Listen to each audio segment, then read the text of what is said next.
everyone, I'm Charna Davis. Welcome to UCF Expressions, and I guess this is a good clue about what we're going to be talking about today. Join me in welcoming Jeff Moore, who is a professor of music and the director of percussion studies at UCF. Thanks for coming out here. Thank you, Charna. You know, it's so much fun. I love looking for guests because no matter how many years I work for this, there's always new people and new things at the university.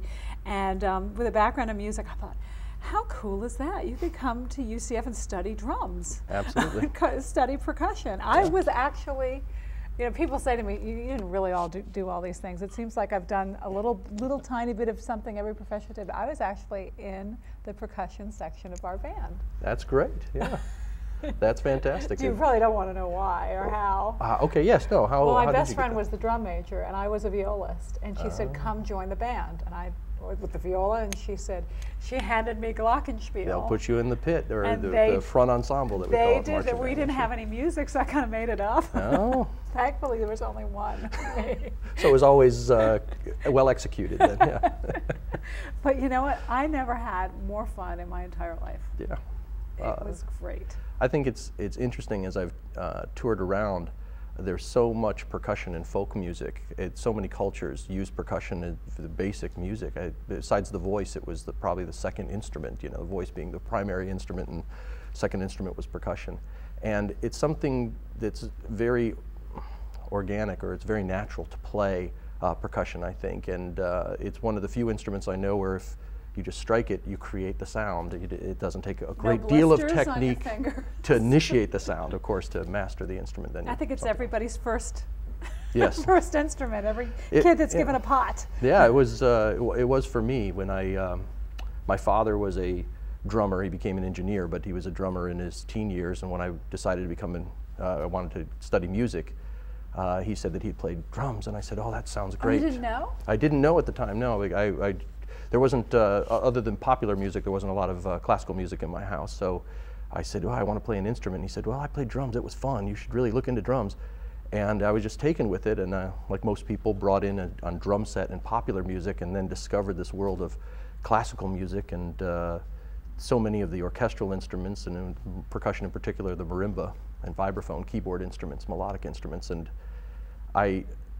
as I developed, I slowly started to embrace marching percussion, and people always thought that was odd because I had so much training before marching percussion. Why are you getting into marching percussion? And I said, you can do all percussion in marching percussion. They'll put any instrument in the front of the field. So yeah, you play rudimental drums and everything in the back, but you could have a drum set in the front. You could have tabla from India. You could have all kinds of exotic percussion. So I love that because I didn't have to specialize on any one. I could be a generalist of a lot of instruments. And so how old were you when you first got that first drum set? 10. I was 10 years old, and wow, your started taking parents lessons. Were really brave. Very, yeah. They were very supportive and patient. I have a 9-year-old who wants to learn how to play drums. That's why I'm saying that. Well, my mom always gives the advice of make sure you buy the drum set, then buy the pads that go on the drum set. It's very important. Well, it's not that bad, right? Once you get the pads. Not that bad. It's just a kind of a low thud. I love doing these shows and meeting all the professors and finding when they found their passion. And some, it's serendipity.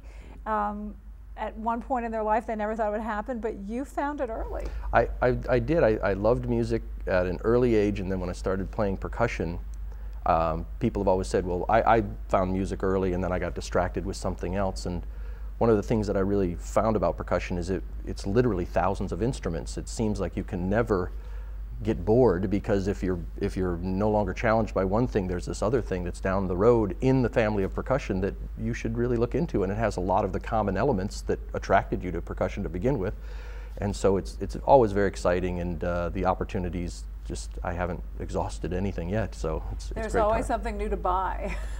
Yeah, I've had friends who've retired from percussion and taken up golf, and they said, don't take up golf because it's another thing that you're going to collect the rest of your life and practice every day and never feel like you're good enough at. So, you know, so I think with any passion that has but specifically percussion with all the instruments, yeah, you can collect and invest a great deal of money. I know I have in inventory and So you're 10 years old, you get your drum set, and you find that this is your passion. Through high school, you played Yeah, through middle school and then through high school I played, and when I was a junior in high school, that's when I said, you know, I really want to go to music school, and they said, you're going to have to play pitched instruments and know more about harmony and melody than just rhythm, than your drumming had been. And there had always been melodics in the junior high and high school training, but not a focus. So I started studying with a man named Anthony Cerrone, who is the principal percussionist with the San Francisco Symphony. I grew up in San Jose, California. And he started charting me on the pathway so I could get into a music school. And I after studying with him for a few years, took auditions and went to the University of North Texas in Denton for my undergraduate. And then my master's at the University of Wisconsin. I graduated there in 1993, and they hired me at UCF in 1994. So yeah, this is my 15th year on the campus, but it was almost a straight line through high school. And you know, it's amazing. When I told you, when I first learned about you, I thought, how cool is that? Even as someone who wanted to be a music major and spent many years studying music, I had no idea you could major in percussion. Oh yeah, yeah. And percussion's an interesting thing to major in because there's no set standards with regards to standardization of percussion. Of course, we have standard orchestral instruments, standard commercial drum set, that kind of thing. But what a university requires a student to know and master to get a percussion degree, that's not standardized. It depends on what university you go to, what values they had. And percussion's a peculiar instrument in that we seem to embrace every new thing. We have a steel drum band here at UCF that Kurt Gay, the other percussion teacher here at UCF, directs. I founded the group in '94, and when he came on in the early 2000s, he took it over.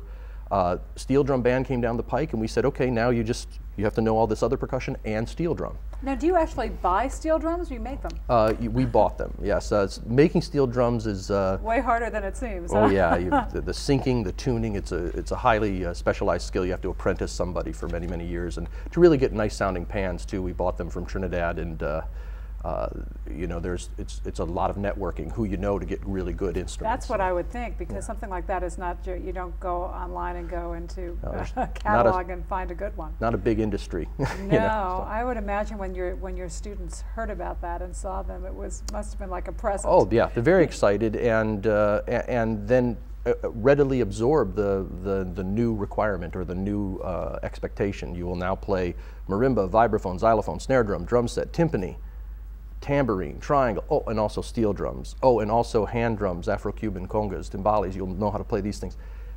Percussion is just this enormous field, and I use the bachelor's degree as a chance to let the students sample everything as much as I can that's out there while obtaining a professional standard, and then they can make an informed decision of how they want to direct the rest of their life, pursuing either specific instruments or just remaining a percussion generalist. You know, it's true. Even when we took one of our children to a concert, and there was a percussionist, and they had chimes, and he had everything. He had, I don't even know what it's called, that gourd-like thing that has the net over it and the little beads. Shaker-ray, sure. Shaker-ray, I should have known that. Yeah. He had that, and he had a conga drum, and my son was more mesmerized with the percussion instruments than anything else, because you know, in the schools these days they're not made aware of any of this. Yeah, well, we're really fortunate in this immediate area in Orange County. We have some very strong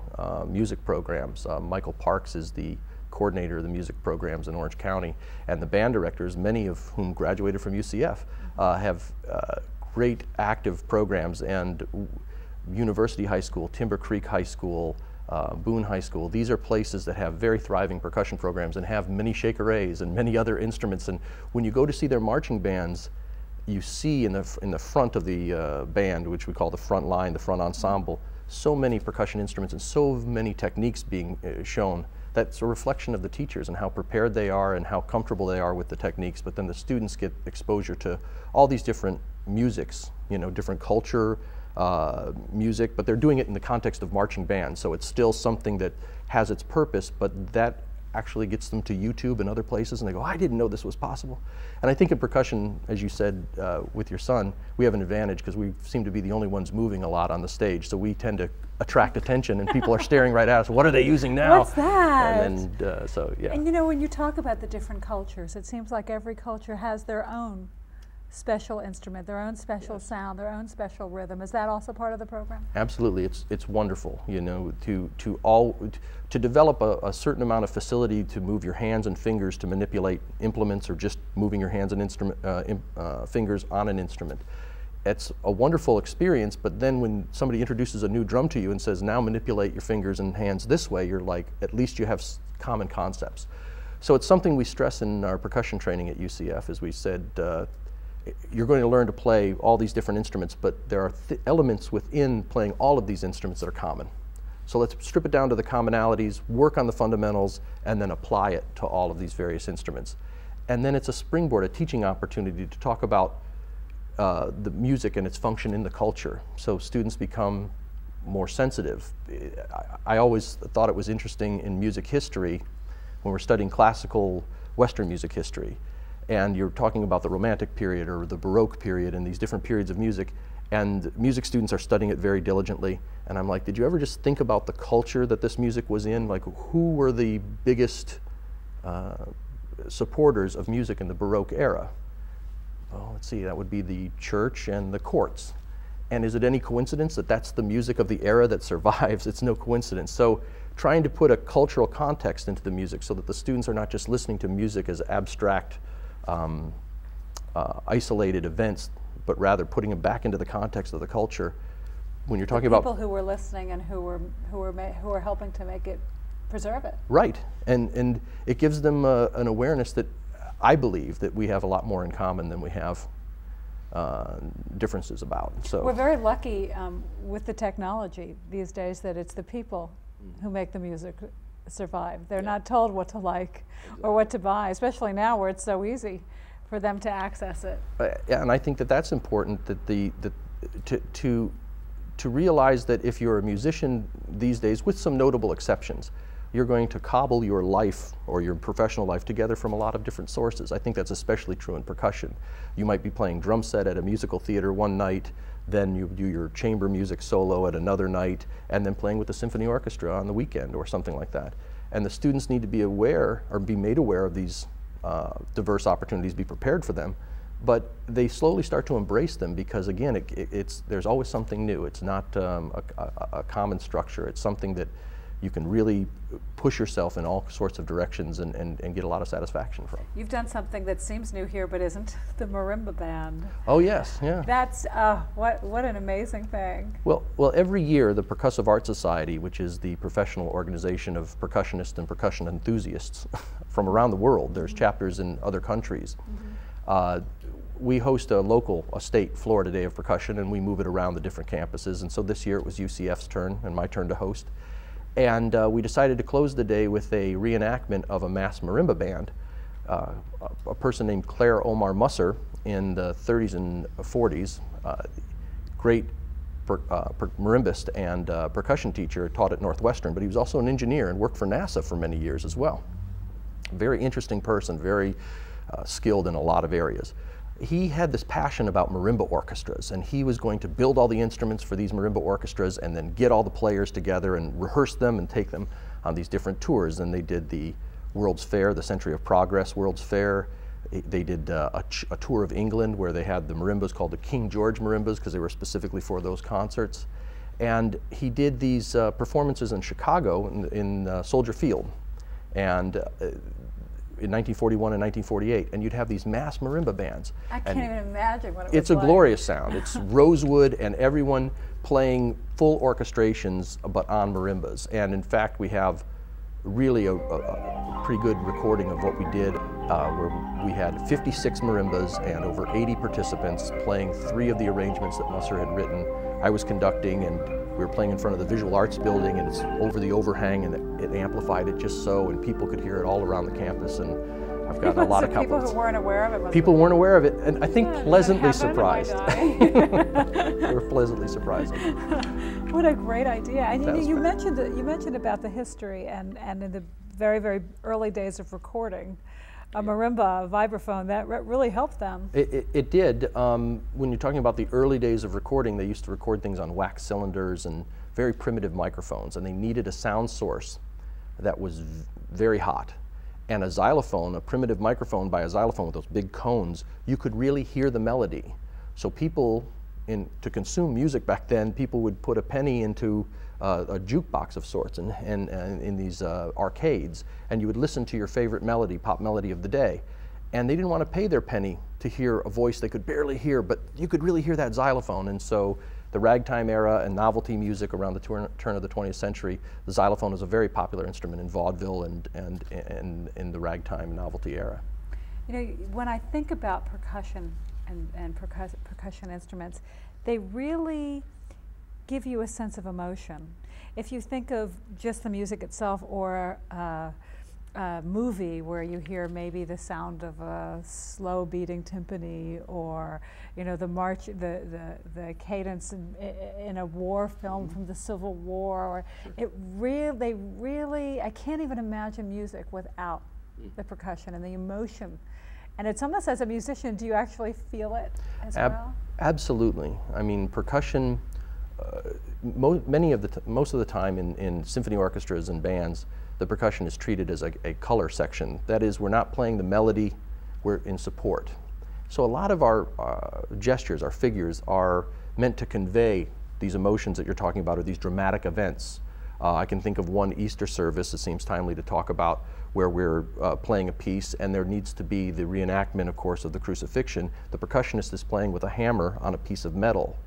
And when you're hitting that metal in time with the music, but you feel it too, and you watch your audience, they're feeling that too. There can be that sort of dramatic feeling. There's also the feeling of fanfare and joy that you play when you're playing timpani with full brass, and you're providing that pulse, that rhythm.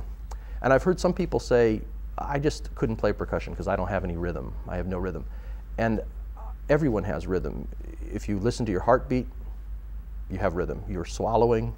These are all things that are innate in us. And I think when you find a way to externalize that on percussion, whether it's for dramatic effect or not, there's a connection back to your own body, and you feel like you're connecting with your rhythm. I've always wondered if the people who say they have no rhythm are just thinking about it too much. Yes. Worried about doing it wrong. That's correct. And there's a lot of that. I always say, when you go to do something, do you hear a voice in your head? Oh, absolutely. And it's like, okay, who is talking and who are they speaking to? Shut it up. Yeah. And the thing is, it's your conscious mind telling you, oh, you can't do that, you can't do this. Well, we all learned to walk and talk and do many things before we had cognitive reasoning. So I think you're cutting yourself short by being too self-conscious. I think if you just allowed yourself to try some of these things.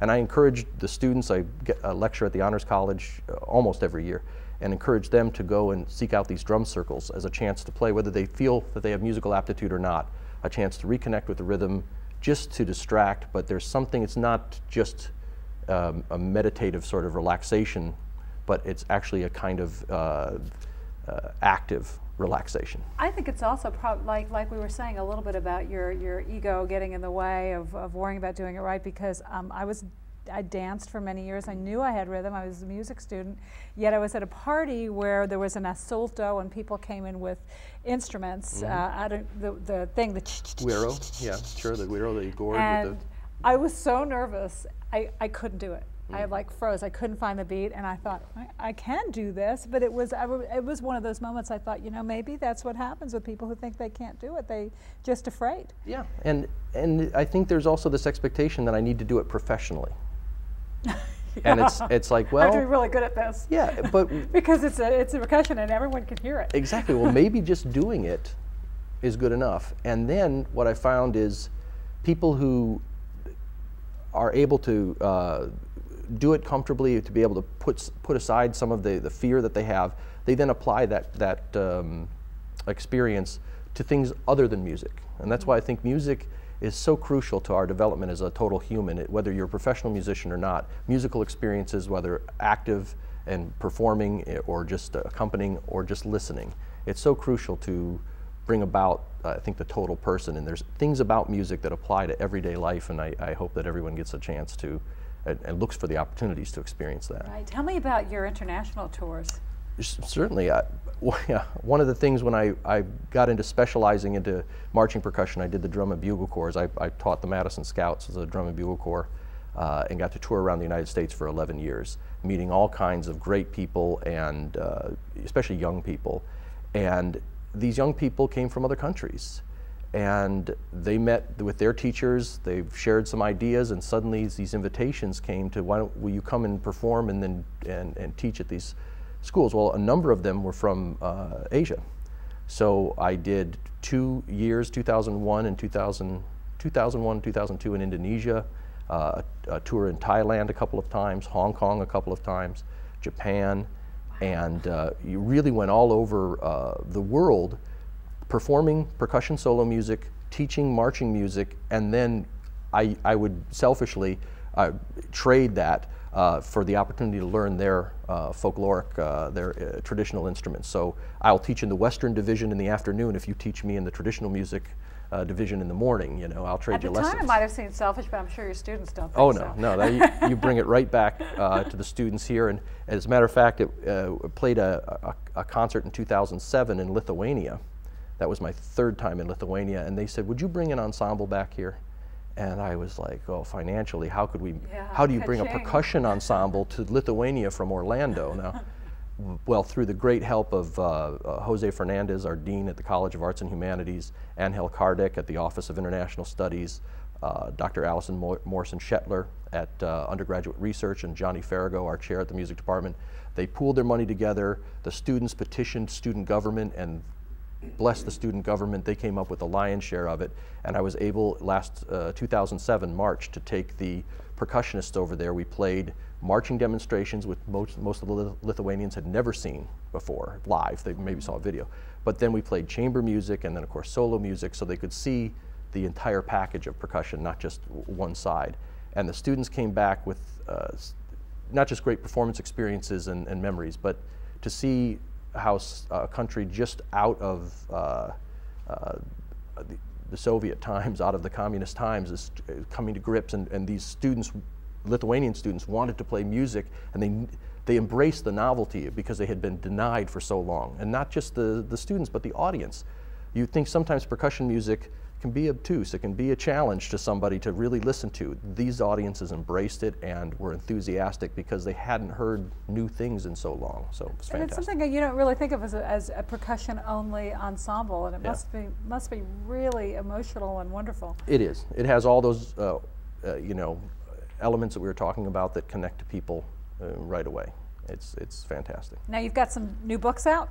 Yeah, again, in speaking about percussion being, you know, looking for commonalities, my book, Drumstick Control, which works to teach how to play snare drum better and directly apply it to drum sets. And as I said to the students, you know, you'll derive at least some of your income from teaching, and sometimes your students want to learn more about commercial or pop music. Even though you might be a classical musician, you should know enough about it and be able to play it well enough that you could teach. So trying to find these commonalities, that's kind of the inspiration for the book. And then as a model even to the students, I will take pop music. This is 2 Green Day pieces, the rock group Green Day, and just wrote them for percussion ensemble. Again, Alfred Publications owns the rights and said, would you do percussion ensembles of this music that we have the rights to? And this is a way that we can draw some people in who might be very focused on popular and commercial, especially rock or in punk music or whatever, and we can pull them in. They play on the percussion instruments, they see a different world out there, and we maybe show them that music is a little bit bigger than what's on their iPod, you know. Yeah, that's true. Expanding the musical horizons is always a good thing. Jeff, thank you so much for joining us. It's this my was pleasure. Really fun. It was really a great time, and I hope you come back again one day. Anytime, it's a pleasure. Great, thanks. Thank you very much. And thank you for watching. I'm Charna Davis-Wiese, and we'll see you again next time on UCF Expressions.